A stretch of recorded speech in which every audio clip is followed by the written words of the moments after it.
우리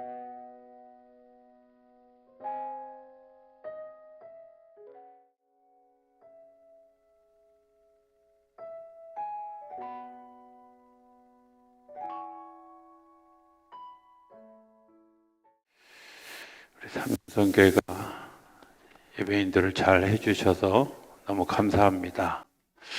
우리 삼요성교회 60대죠? 왜 웃어요? 50대인데 제가 말을 잘못한 거예요? 너무 귀하게 예배인들을 잘 해주셔서 감사드립니다. 더 귀하게 찬양도 잘 해주셔서 이 찬송 들을 때마다 늘 마음이 좋습니다. 나의 일생 다 가도록 주님이 인도해 주신다. 굉장히 귀하죠. 그죠? 주님이 나를 처음부터 끝까지 목회 이야기하면서 요람에서 무덤까지 다 목회가 책임져야 될 부분에 대한 이야기를 많이 하는데 저는 그 찬송 되게 행복하게 좋아하고 또 하나님이 우리 삼야성교를 그렇게 귀하게 축복해 주시리라 믿습니다. 이렇게 많이 축복해 주고 나면 이제 다음 주부터 부담스럽긴 하지만 그래도 뭐 어떡하겠어요, 그죠? 다음 주는 다음 주고. 할렐루야. 하나님 살아계십니다. 살아계신 그 하나님의 은혜와 평강과 축복이 우리 모두 가운데 풍성하게 되기를 주의 이름으로 축복합니다. 누가복음 1장을 어느 날 읽다가 제 마음속에 이렇게 탁 와닿았던 그런 단어 한마디가 있습니다. 제가 아마 여러 번 여러분들에게 소개했던 이야기이기도 합니다. 나도라는 말입니다.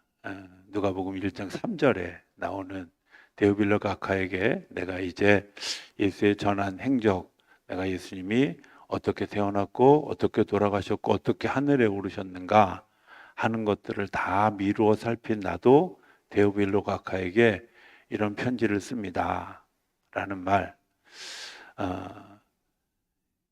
그냥 영어 성경에 있는 대로 그러면 send to me also입니다. 그러니까 나도 또한 이렇게.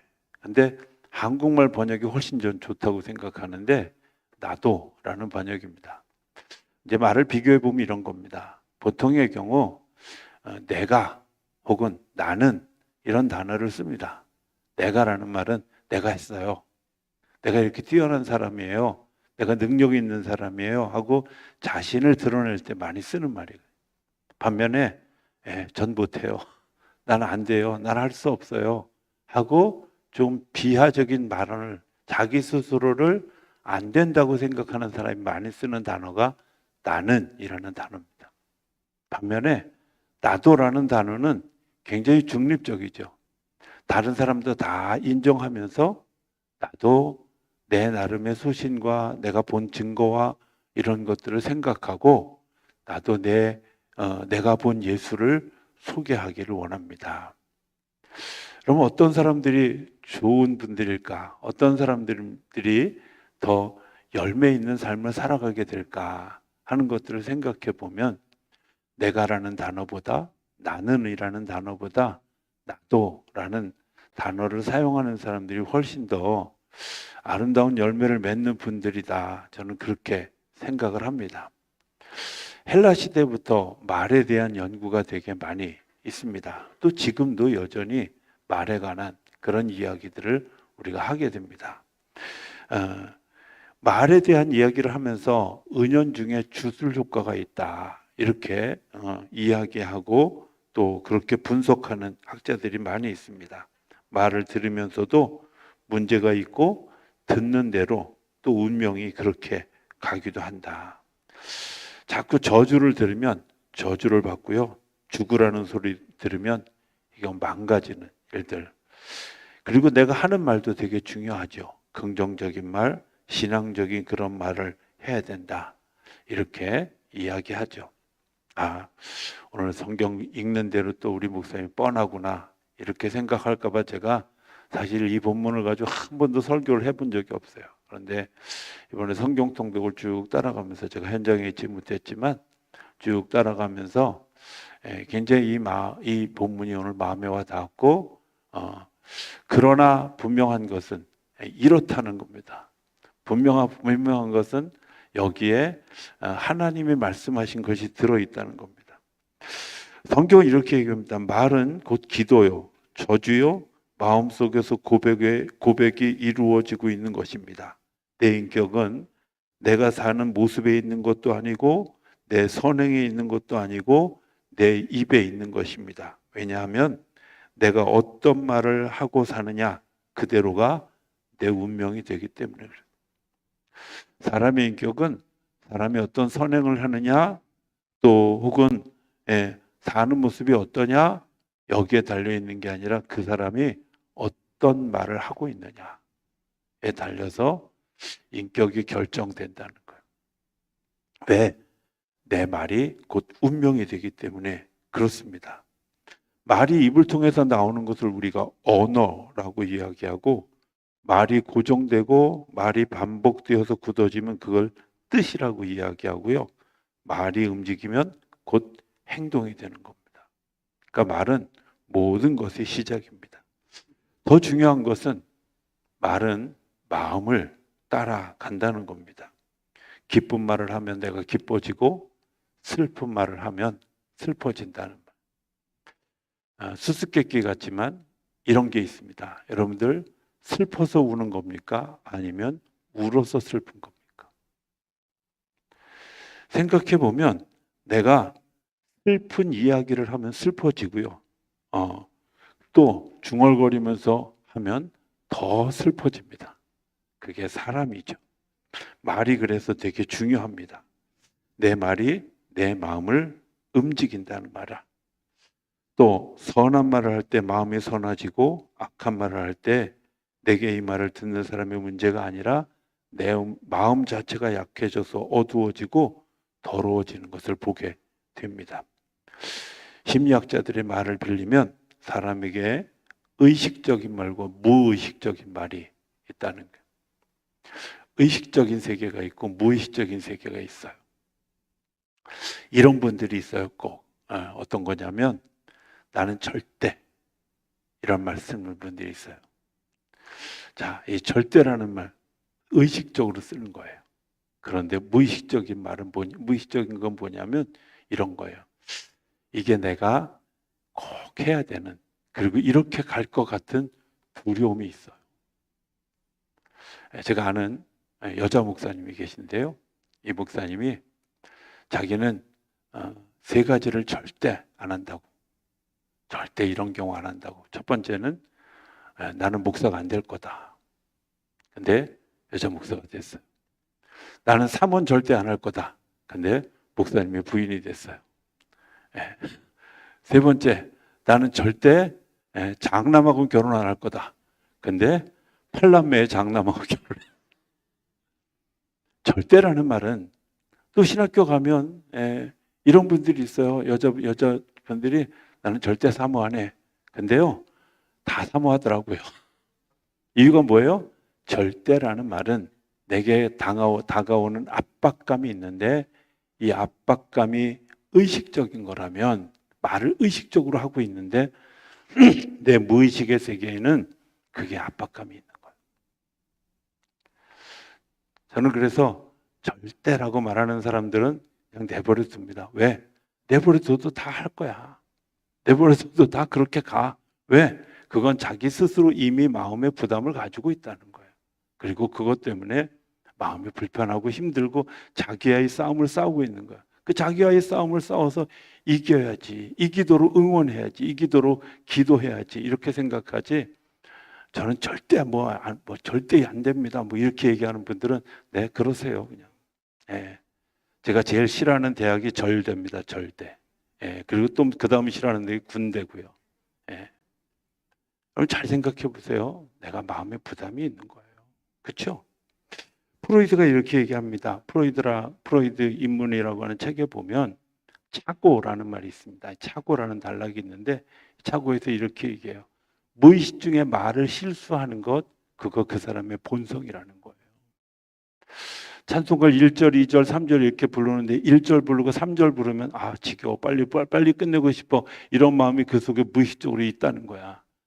다 맞지는 않지만 틀리지도 않다는 거죠. 그죠? 어느 날 보면 나도 5절 같은 거 부를 때 갑자기 4절 건너뛰고 5절 부를 때가 있던, 그건 너무 길어, 이럴 때 있는 거죠. 우리가 잘 생각해 보면 이런 것 같아요. 술에 취해서 하는 말이 진심일까요? 아니면 맨정신일 때 한 말이 진심일까요? 예, 안 드셔봐서 모르시죠. 그죠? 예, 술 드시는 분들하고 사는 분들은 아실 거예요. 어느 쪽이 진심인지. 그리고 꼭 뭐라 그래요? 기억나지 않는다. 잠깐 우리나라 청문회는 기가 막혀요. 기억나지 않습니다. 거기서 또 하나, 무의식적인 세계에서 중요한 것 하나, 이증표 목사님이 직접 하신 얘기니까 제가 뭐 그냥 더 옮겨도 될 거라고. 이증표 목사님이 이제 그 60 넘으셔서 위암이 걸려서 수술을 했대요. 자기가 이제 이렇게 생각해 보니까 왜 목사이기 때문에 신방을 많이 가고 또 수술하는 환자들, 수술을 하고 난 환자들을 대하는 때가 되게 많이 있는데, 이 수술하고 마취가 풀릴 때 자기 진심이 있는 말이 나온다는 거예요. 고통 중에. 어떤 사람 막 욕을 하는 사람도 있고, 어떤 사람 뭐 원망하는 사람도 있고, 뭐 이런 사람이 있는데, 당신이 이제 수술을 하게 됐잖아. 그래서 하나님 앞에 하나님, 제 본성에 뭐가 있는지 저도 모르는데 혹시라도 그런 말이 나오지 않도록 하나님 내 마음을 다스려 주십시오. 이렇게 기도하고, 참 그 마취해서 깰 때 할렐루야 그랬다는 거야. 그래서 저가 얼마나 감사하게 생각하는지. 여러분들, 내가 무의식 중에 있는 말이 내 의식의 세계를 깨뜨리고 나올 때 진심이 나온다라는 거예요.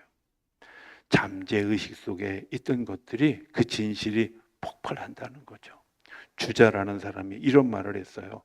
남의 험담을 듣고 말하기 좋아하는 자는 경망한 사람이고, 이로 더불어 맞장구를 치는 사람은 비겁한 사람이고, 이를 듣고 전하는 자는 간사한 사람이다.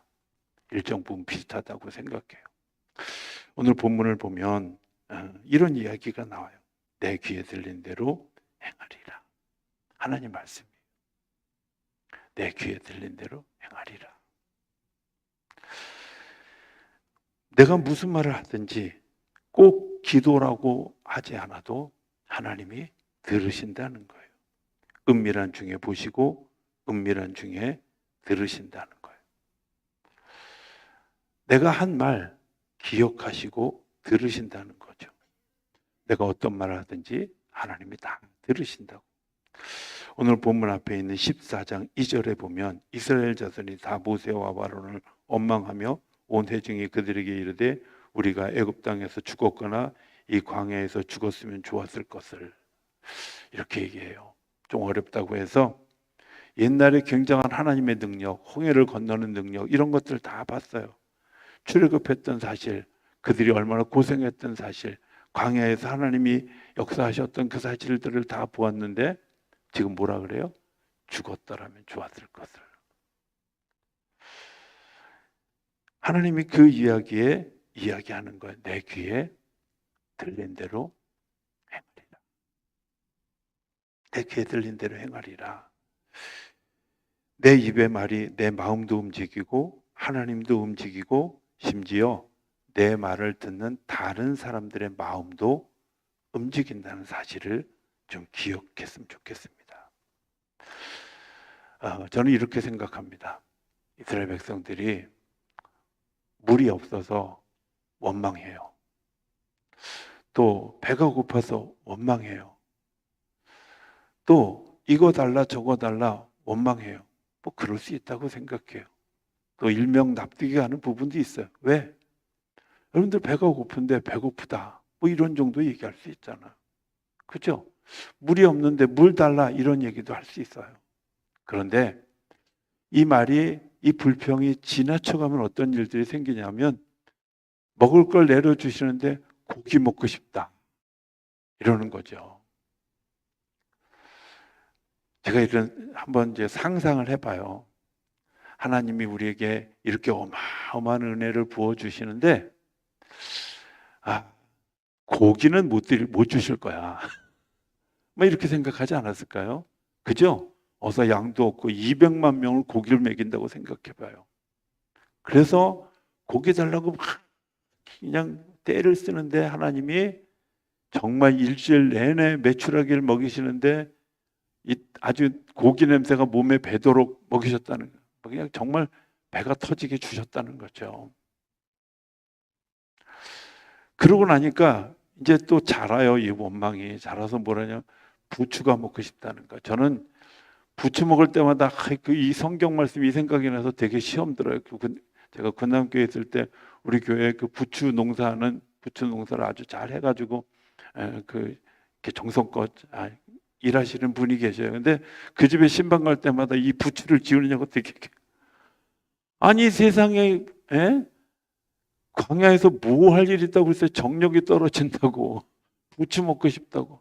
여러분들 원망이 자라가는 거예요, 계속. 그런데 환경적인 이런 것들도 원망이 자라가지만 하나님이 굉장히 강하게 경고하는 또 다른 이야기가 있어요.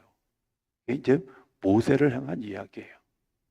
민수기 20장에 나오는 무리바에서 다툼이 일어났던 사건을 저는 많이 생각하게 돼요. 그런데 그때 백성들의 원망은 환경적 원망이었지만 모세의 원망은 그 환경을 탓하는 백성들을 보고 원망하는 거예요. 다시 얘기하면 이들은 환경적 사건 때문에 원망하지만 지금 이 모세의 원망은 좀 차원이 다른 원망이라는 거예요. 하나님은 그에 대해서 뭐라고 얘기하냐면 네가 내 의를 드러내지 않았다. 거룩함을 드러내지 않았다. 너는 나를 믿지 않았다. 믿지 않았던 거로 너는 가나안에 못 들어간다 하고 분명하게 심판하신다.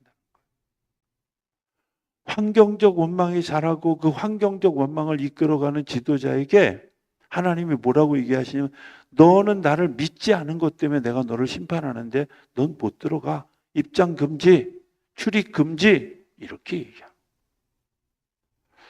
원망할 수 있는데 나중에 어떤 원망까지 이르냐, 내 믿음의 원망까지도, 내 믿음의 상태의 원망까지도.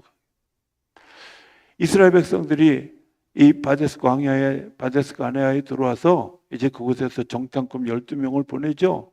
12명을 보내고 난 다음에 그들이 동이 똑같이 얘기합니다. 뭐라고 얘기해요? 맞아요. 하나님이 얘기하신 것처럼 젖과 꿀이 흐르는 땅입니다. 그 땅 정말 좋은 땅입니다. 그 땅에 심으니 그 속에서 살아가는 사람들이 키가 장대해서 어마어마합디다. 여기까지 맞아요. 똑같은 눈으로 봤잖아요. 그런데 두 사람과 10사람이 보고가 달라요. 두 사람은 하나님이 우리에게 약속하신 땅이니까 우리가 들어갑시다 이렇게 이야기하는데 10사람은 그렇게 얘기하지 않아요. 뭐라 그래요? 저들은 기골이 장대하고 크고 뭐 거기에 이렇게 주석을 붙이지 않았지만 그 당시에 그 동네는 이미 철기 문화가 있었어요. 창이 또 뭐 이런 그 무기들이요 다 철로 된 건데 이 사람들이 가지고 있는 무기는 뭐 있냐고, 돌로 된 그런 괭이 이런 걸 들고 있어요. 이들이 그것을 다 보았기 때문에 얘기할 거예요. 아유, 철하고 돌하고 싸우면 돌 금방 무너지죠. 우리는 이길 수 없습니다. 싸울 수 없습니다. 승리할 수 없습니다. 라고 보고하는 거예요. 이게 환경의 문제예요? 믿음의 문제예요? 환경의 문제예요? 믿음의 문제예요? 하나님 그거 물으시는 거예요. 성경은 이렇게 내 믿음대로 될지어다라고 이야기해요. 내가 믿는 믿음의 고백대로 주님께서 하시는 거예요. 베드로의 고백 어쩌면 언격결에 나왔을지도 몰라요. 그런데 주는 그리스도시여 살아계신 하나님의 아들이십니다 라고 이야기했을 때 예수님 서슴없이 이야기하셔요. 뭐라고? 내가 잘했다. 내가 너에게 천국 열쇠를 주겠다 라고 분명하게 약속하죠. 성경 어느 곳에도 베드로가 잘못하고 배반하고 그리고 정말 아주 초라한 모습으로 있을 때도 야 그거 취소다 이런 거 없어요. 전에 제가 한번 얘기했죠.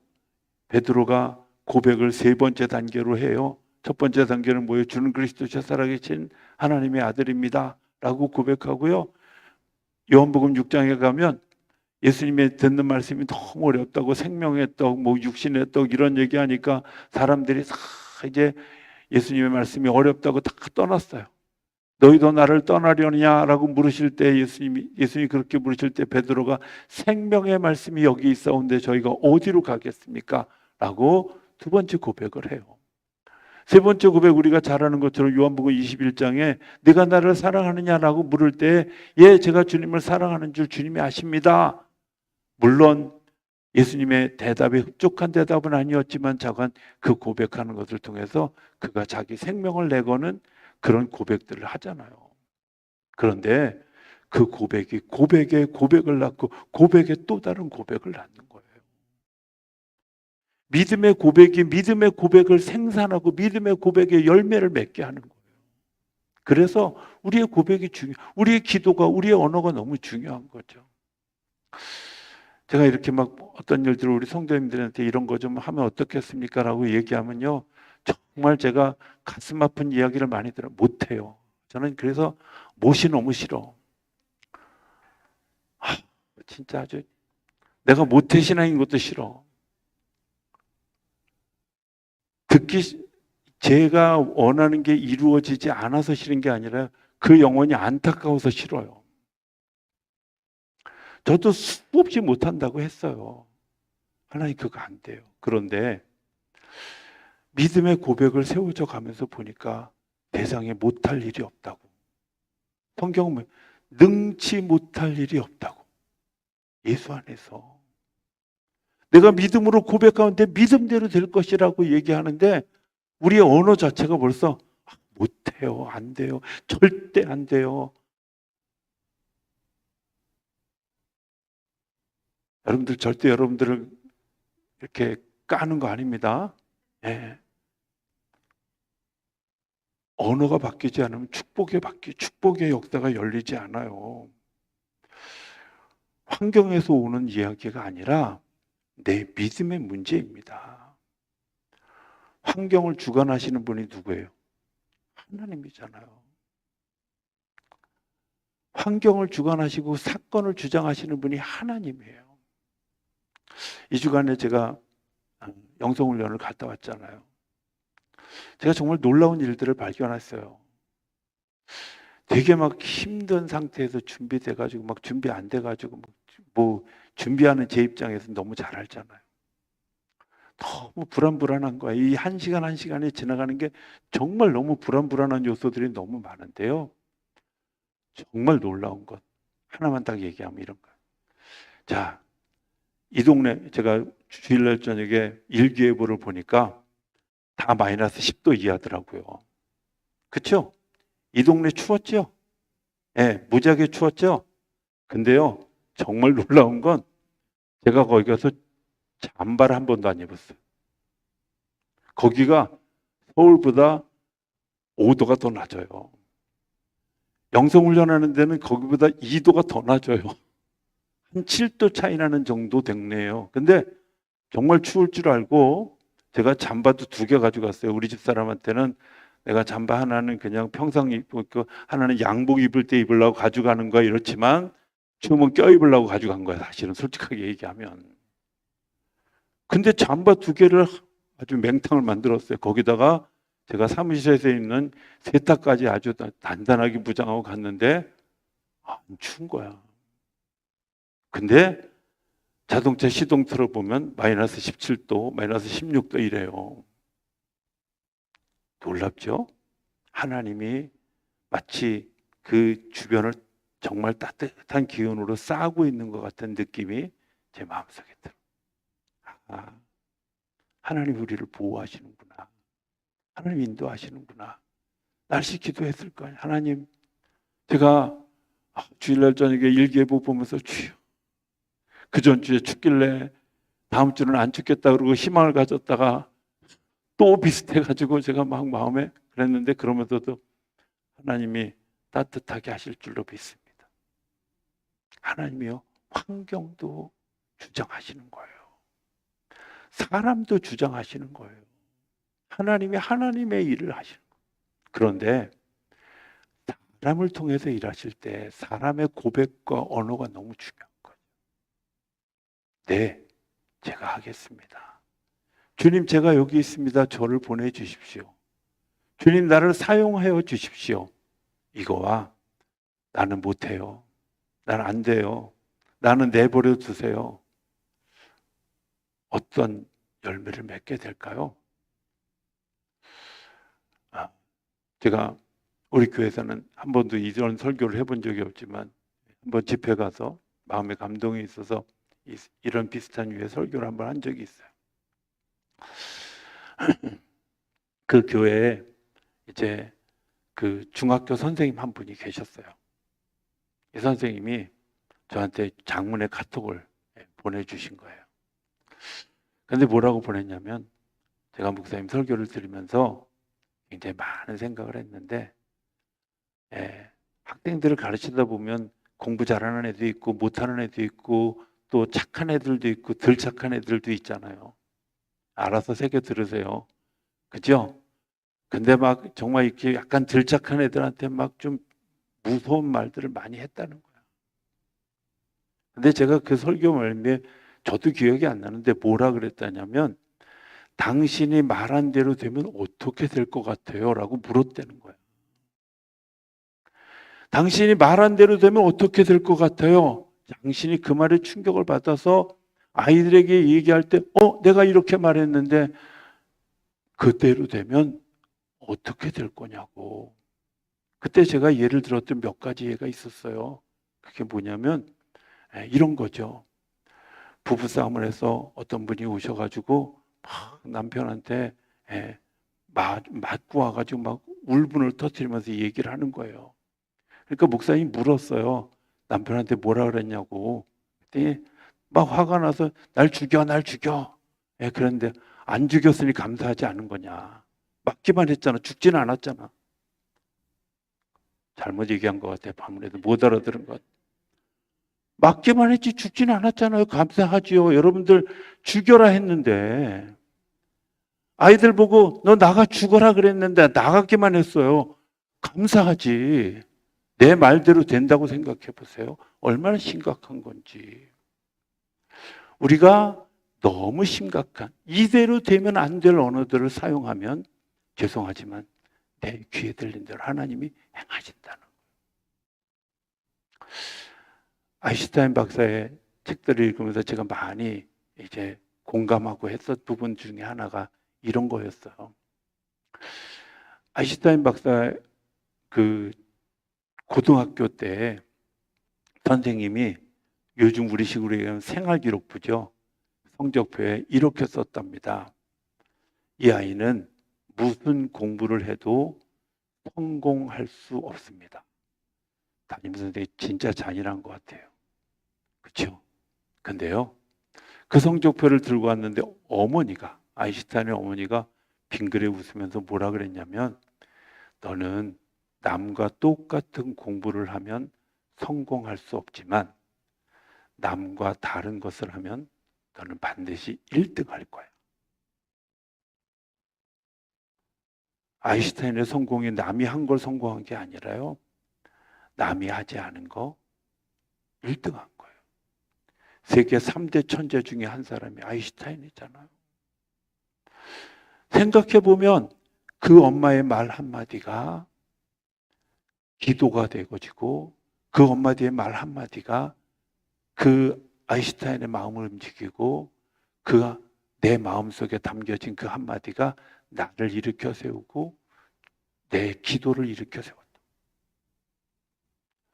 오늘 내가 어떤 말을 하고 있는지, 내가 어떤 언어를 사용하고 있는지, 내가 어떻게 말하고 있는지 성경은 신앙적인 이야기예요.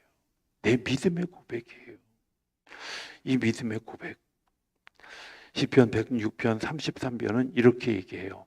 이는 그들이 그의 뜻을 거역함으로 말미암아 모세가 그의 입술로 망령되이 말하였음이로다. 다른 사람이 거역했는데 그것 때문에 모세가 그 말을 망령되게 했어요. 그런데 망령되게 말했을 때 하나님이 그 원인을 제공한 백성들을 야단한 것이 아니라 모세에게 이야기합니다. 너는 들어갈 수 없다라는 거예요. 불신앙적 원망, 믿음의 고백이 아닌 것에 대해서 이런 생각을 해봤습니다. 말 조심해야 됩니다. 말할 때마다 생각해 보게 됩니다. 이런 거 아니겠어요? 사실인지 아닌지. 여러분들 사실인지 아닌지도 모르는 말, 그냥 말에서 말을 또 만들어내는 것 하지 말으셔야 됩니다. 확인되지 않은 사실. 제가 양문교에 있을 때 어설프게 알고 설교할 때 설교를 했어요. 제가 분명히 기억하는 것은 그 산의 높이가 무슨 뭐 4천 몇 미터였는데 그 몇 미터라고 얘기를 내가 했어요. 기억도 안 나. 지금 하도 오래돼서. 왜냐하면 그때 사전 보고 찾아가지고 이제 기록했으니까 제가 잘난 척 하려고 딱 했는데 끝나고 나오는데 장로님이 딱 뭐라 그러냐면 목사님 그거 4m가 더 높습니다. 이렇게 얘기를 하는데 아차 싶었어요. 제가 그 이후에 설교 준비해 놓고 거의 마지막 한 5, 6시간은 이 말이 사실인지 아닌지를 확인하는 작업을 꼭 해요. 왜? 사실이 아닌 이야기를 하면 그건 하나님이 기뻐하시지 않는 거잖아요. 사실인지 아닌지조차를 판단하지 못하는 말. 또 하나, 이 말이 덕이 될 것인가 아닌가 생각해. 또 이것을 내가 꼭 해야 될 말인가 생각해야 되는 거예요. 쓸데없는 말. 죄송하지만 그 말이 기도가 된다는 사실을 기억했으면 좋겠습니다. 이야기 하나만 하고 설교를 마쳤으면 좋겠습니다. 사도행전 16장에 보면 사도 바울이 옥에 갇힙니다. 옥에 갇히는 이유가 되게 웃깁니다. 빌립보에서 복음을 전하다가 귀신 들린 아이가 있었어요. 이 귀신 들린 아이가 괴로워하는 걸 보고 귀신을 내쫓았어요. 그런데 고소를 당한 거예요. 고소를 당해서 감옥에 갇힌 거예요. 아니 정부를 비판한 것도 아니고 사회를 비판한 것도 아니고 누구를 공격한 것도 아니야. 뭐 했어요? 귀신 내쫓았어. 그런데 그 귀신 들린 아이를 이용해서 점쳐서 생계를 유지하던 사람이 자기의 생계가 끊어졌다고 바울을 고발한 거예요. 억울하잖아요. 감옥에 갇힌 것뿐만 아니라 매를 맞았어요. 여러분들 매를 맞아본 경험이 혹시 있으신 분인지 모르지만 제가 한번 저희 아버님한테 회초리를 150대 맞다가요. 150대 맞다가 쓰다가 잊어버렸어. 왜냐하면 못 쉬어서 잊어버린 게 아니라 정말 너무 아프니까 이 충격에 쉬는 걸 잊어버렸어. 맞는 일이 되게 아파요. 여러분 그렇게 아마 정신이 나가가지고 그 감옥에 갇혔을 거예요. 그런데 그 감옥에 갇혀서 바울이 한 일이 뭔지 아세요? 찬송한 거예요. 아니 억울하다고 하나님 내가 왜 이렇게 돼야 됩니까? 내가 왜 이런 일이 있어야 됩니까? 이렇게 얘기하지 않았어요. 죽을 지경이 돼서 혼수 상태가 되어져서 그것에서 깨어날 때 그가 했던 것이 뭐예요? 하나님 찬송하는 거였어요. 감사했어요. 옥문이 열렸어요. 옥문이 열렸는데도 안 나가요. 왜? 여기가 하나님이 나를 보낸 장소라고 믿기 때문에. 베드로는 천사들이 끌어내어서 나갔지만 천사들이 끌어내지 않으니까 그냥 있는 거예요. 그곳에서 옥문을 지키던 간수가 자살하려고 하는 것을 막고 그가 예수 믿는 사람이 되어지게 하죠. 저는 한번 오늘 이런 질문을 여러분들 해봤으면 좋겠습니다. 여러분들 어떤 언어, 어떤 생각, 어떤 마음, 어떤 뜻을 가지고 있는지 한번 물었으면 좋겠습니다. 내가 말하는 언어, 내 뜻, 내 생각, 내 행동이 어디서부터 시작하는지 주님이 우리에게 말씀하신 그대로 내 귀에 들린 대로 내가 너에게 행하리라. 우리의 믿음의 고백이 주님 앞에 세워질 때 하나님께서 주시는 그런 은혜 위에 은혜가 더해지는 놀라운 일들로 열려져 가게 될 줄로 믿습니다. 그리고 그 복을 누리는 우리 모두가 되게 될 줄로 믿습니다.